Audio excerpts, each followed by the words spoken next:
Bienvenue aux Enflammés, une émission qui présente des artistes originaires de la Beauce, en parole et en musique, devant public, depuis la salle Alphonse Desjardins du Cégep Beauce-Appalaches. Laissons Jean-François Bernatchez, idéateur des Enflammés, nous dire qui, aujourd'hui, va nous bouleverser.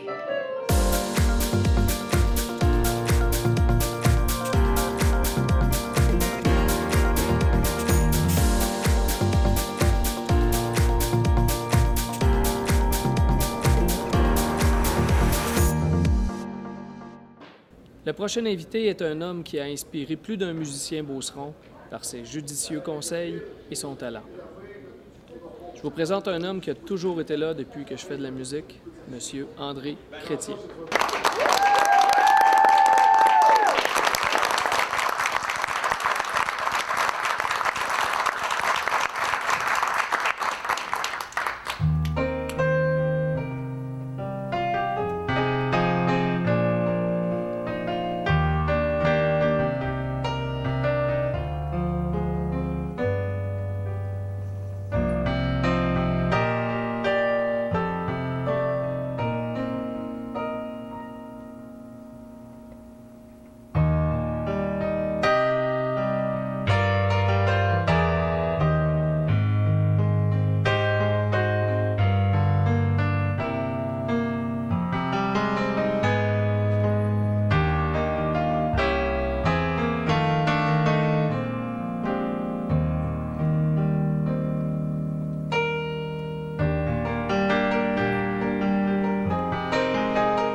Né à Saint-Georges en septembre 1949, fils unique d'un peintre en bâtiment et d'une commis de bureau, tout indique que ce pianiste infatigable sait lire et toucher les âmes. André Chrétien, bonjour. Bonjour. Contente de vous avoir là. On s'est souvent vu au cours de votre carrière, une carrière de plus de 50 ans, André Chrétien. Et voilà. Quand même. Aujourd'hui. Aujourd'hui? Aujourd'hui, c'est une journée très spéciale. À plusieurs égards. On pourra voir ça pendant l'enregistrement, oui. Je crois. André Chrétien, la musique a fait partie de votre vie toujours, mais racontez-moi un petit peu comment ça s'est passé, dans quoi vous avez baigné comme fils unique. Est-ce que la musique était présente chez vous? Oui, mon père jouait du violon. Mon père jouait du semi-classique. Et à l'occasion, il aimait bien tirer un petit reel avec ses chums aussi. Il a surtout joué... dans les salles, les noces dans le temps, pour des soirées de famille un petit peu. Étant gaspésien, il vient d'une... il était 8 enfants à la maison, donc la musique les a baignés souvent. Donc, c'est les gènes qui me sont restés. J'ai eu le malheur de le perdre, j'avais 8 ans. Alors, ces gènes musicaux, ils sont restés là, puis vous les avez bien exploités. Mais vous auriez pu faire autre chose. Vous avez étudié, vous êtes allé comme pensionnaire, là, et vous étiez un élève sérieux. Oui, bon, on me dirigeait vers la prêtrise. Mais oui, chrétien. Oui, je porte très bien mon nom, d'ailleurs. C'est plutôt qu'on avait des oncles et des tantes qui étaient prêtres, frères, maristes, dont le frère Éloi Gérard, un grand généalogiste, et chez les sœurs aussi. Donc, on aurait bien aimé que ce fût mon lot, mais ça n'a pas été le cas. Alors, quand vous étiez petit, il y avait un piano à la maison. Moi, il y en avait dans ma famille, mais on ne pouvait pas les toucher. Vous pouviez? Moi, chez moi, non. Chez ma grand-mère, oui, il y avait un piano, et je ne pouvais pas trop y toucher. Alors? Mais j'avais un copain à quelques rues de là qui avait un piano puis qui commençait à me montrer quelques petites pièces, entre autres. Et puis j'ai développé un goût pour la musique comme ça. Par la suite, ma tante m'a fait suivre des cours, m'a acheté un piano.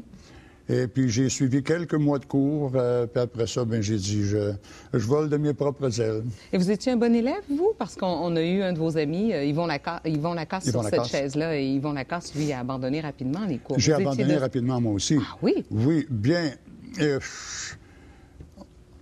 C'est une chose que j'aurais dû continuer. Si j'avais une chose dans ma vie à refaire, ça serait d'apprendre à lire la musique.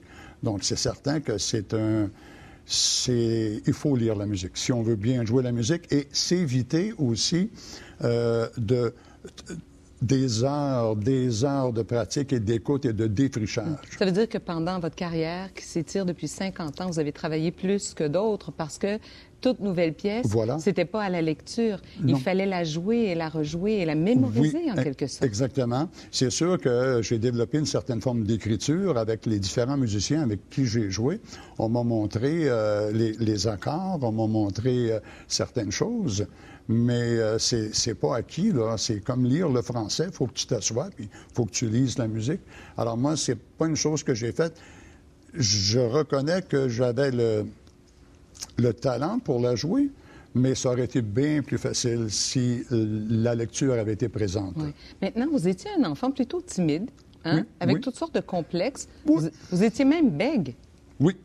Alors, comment on se retrouve à faire des spectacles à 15 ou 16 ans, bègue, et à prendre le micro, même comme maître de cérémonie? Par où on passe? Où vous avez trouvé cette énergie-là? Bien, avec la confiance en soi.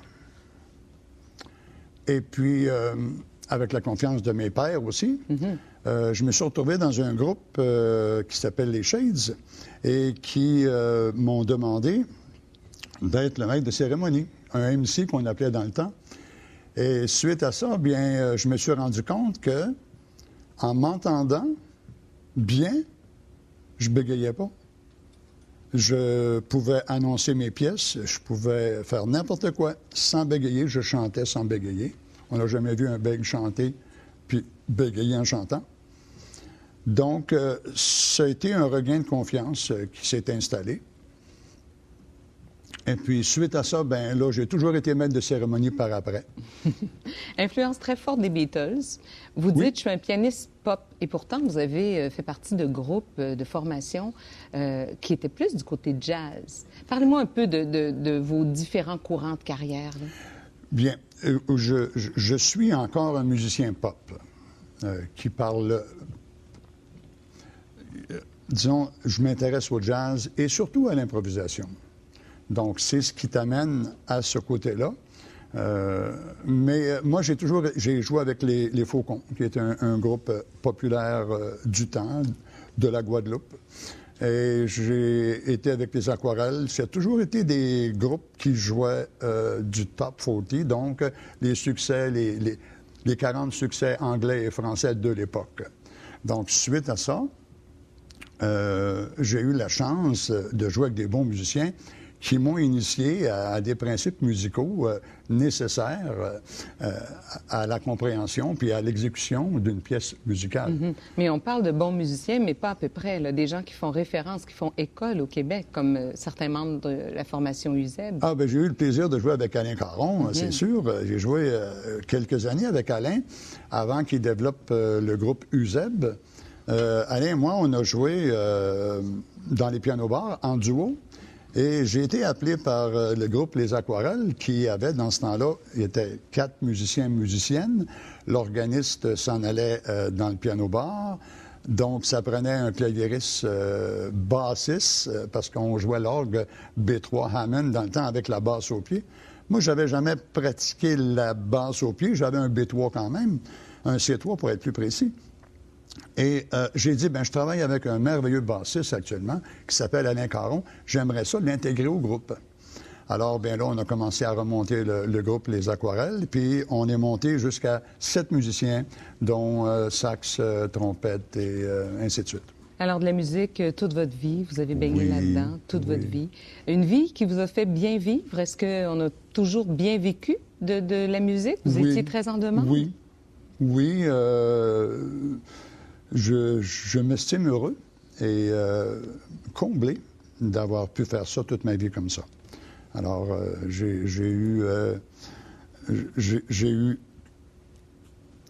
n'ai eu que du bon temps. Que du bon temps. Mais je pense, André Chrétien, qu'il faut que j'abuse de vous. C'est Abusez, rare que madame. je fais ça. C'est que j'ai besoin de comprendre. Vous savez, le jazz, ça me semble tellement loin de moi. J'ai l'impression que je ne peux pas comprendre le jazz. Vous aimez beaucoup le jazz? Vous êtes un fan de jazz? Oui. Voulez-vous me parler du jazz? Qu'est-ce qu'on fait pour comprendre le jazz? Est-ce qu'on doit le comprendre?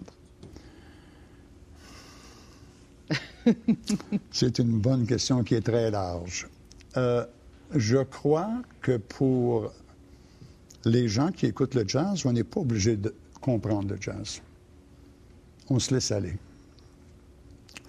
De même, ceux qui le jouent se laissent aller à le faire aussi, mais en ayant des connaissances musicales appropriées, on peut réussir à travailler les outils nécessaires à improviser. Donc, les gammes, les arpèges, les modes, puis les choses comme ça. Un coup qu'on a trempé un peu là-dedans, bien là, on comprend un peu la structure du jazz. Mais pour les gens qui l'écoutent, c'est pas nécessaire de savoir qu'il y a un do mineur qui va venir après le si bémol et ainsi de suite.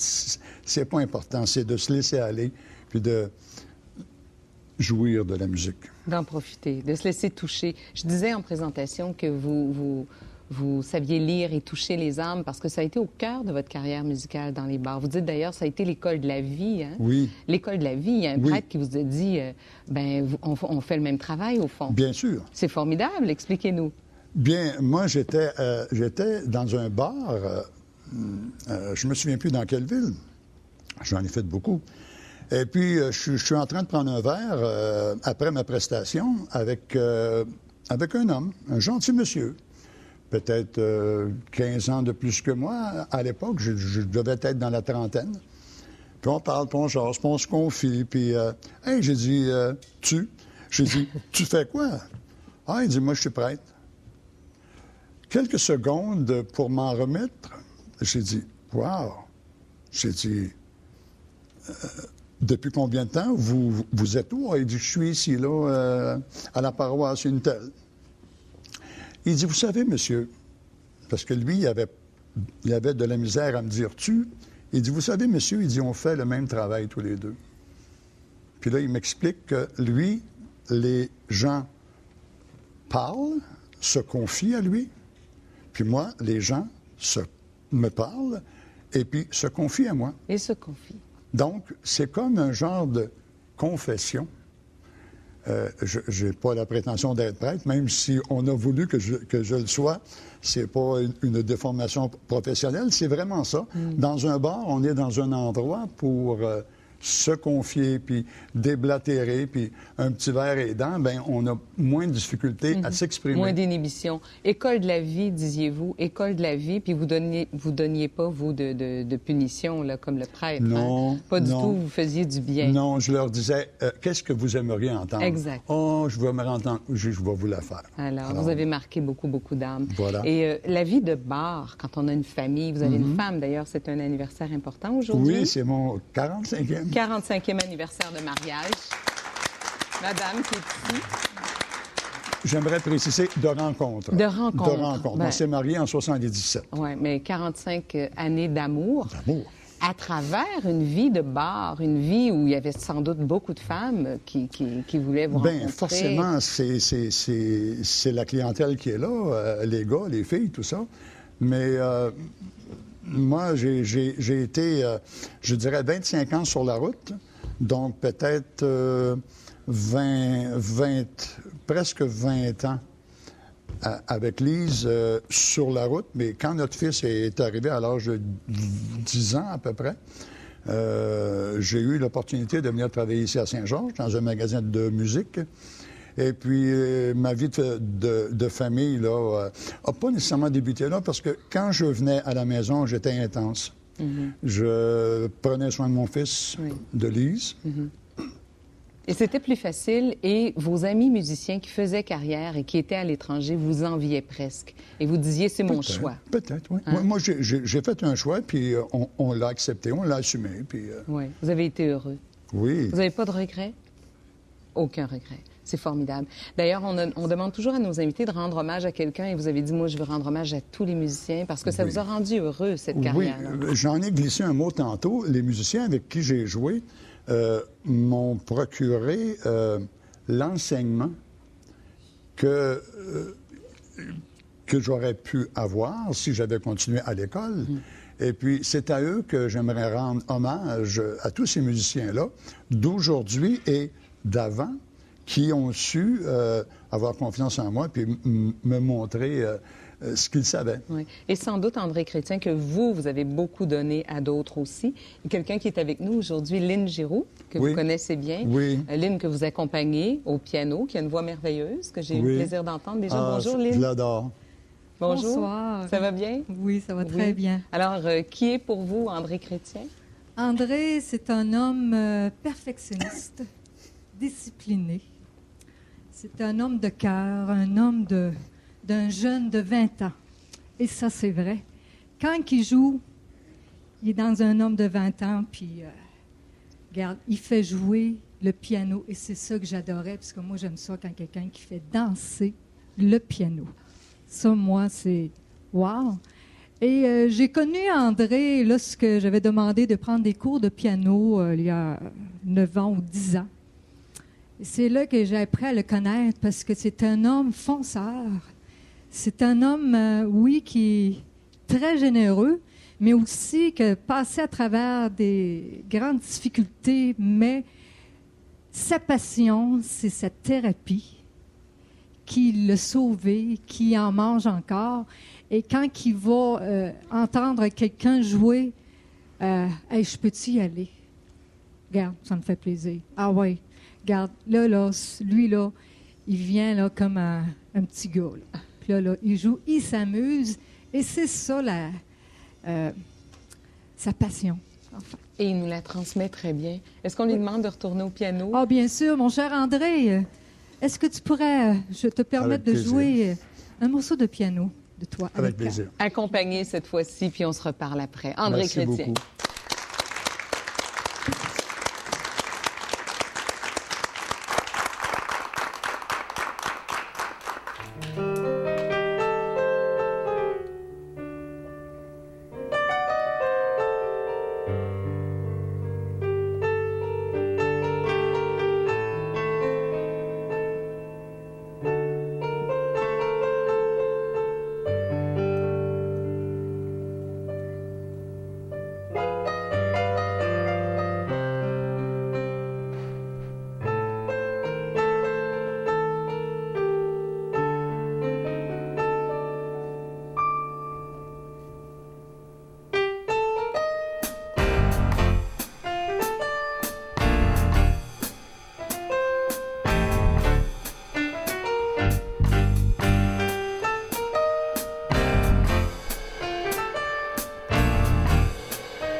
Merci André Chrétien, Antoine Gravel, Sylvain Ouellette qui vous accompagnait. Exact. Des bons amis, ça. Et vous faites toujours partie d'un groupe de Twisters. Oui, les Twisters. On devrait dire The Twisters, oui, parce que c'est important. On a un guitariste qui vient de Jackman, Maine. Donc, ça veut dire qu'il faut vraiment qu'on parle de Twisters. Vous avez pratiqué ça une fin de semaine? Oui, oh, je joue ça. Vous jouez de la musique rétro? On fait du rétro, du 50-60, plus de 70 aujourd'hui, 80.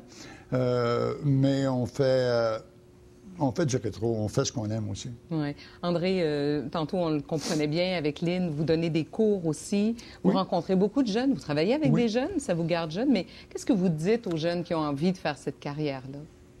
Bien, je reviens à ce que j'ai dit un peu plus tôt, la lecture mène à tout. Ça, c'est sûr et certain.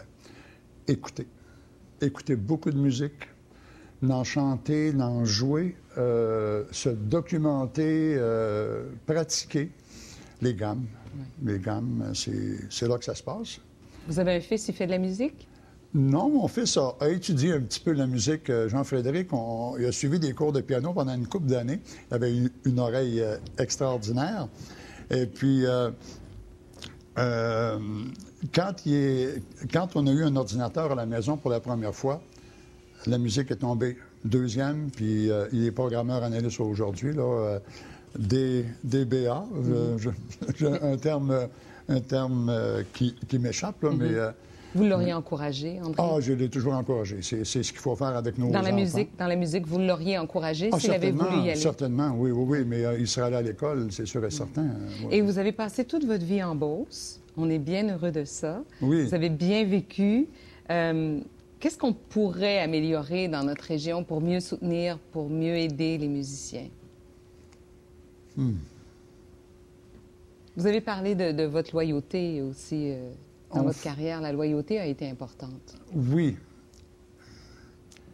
Comme dans tous les métiers. Je crois que le musicien, la musicienne doit avoir confiance. Confiance en elle et confiance en la vie. Parce que c'est la vie qui nous amène où on va. Pour trouver quelque chose à améliorer à Saint-Georges, je vous dirais que par rapport à d'autres villes, on s'en tire très, très bien. Les amants de la scène en sont une preuve vivante. Il y a des écoles de musique, il y a des écoles privées. On étudie ici à Saint-Georges, après ça, on s'en va à Drummondville, on s'en va à l'Université de Sherbrooke à Montréal. D'ailleurs, certains de vos élèves se sont retrouvés là. Oui, avec grand plaisir. Et puis, on a vu tantôt le groupe Crossroads, là, avec qui j'ai joué dans les années 2004-2005, qui sont allés, il y en a 3 d'entre eux qui sont allés à l'université, puis ils ont débuté à Drummond. C'est le tremplin pour... Après ça, l'Université de Montréal, l'Université de Sherbrooke.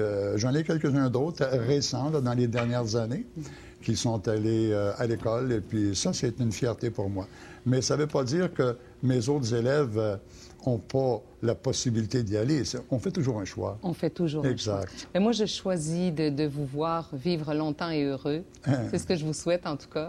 Merci, Suzanne. Merci beaucoup. Où est-ce qu'on vous imagine dans 10 ans? C'est jusqu'à la fin, la musique?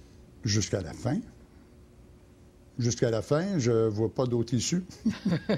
On vous souhaite le meilleur pour la suite. Merci. Et on vous demande, comme un cadeau, de retourner avec vos amis musiciens pour la fin de cette émission. Oui, ce sera une pièce de Cannonball Adderley, une pièce instrumentale un petit peu funky, qui date un peu peut-être des années 60, fin 60, début 70.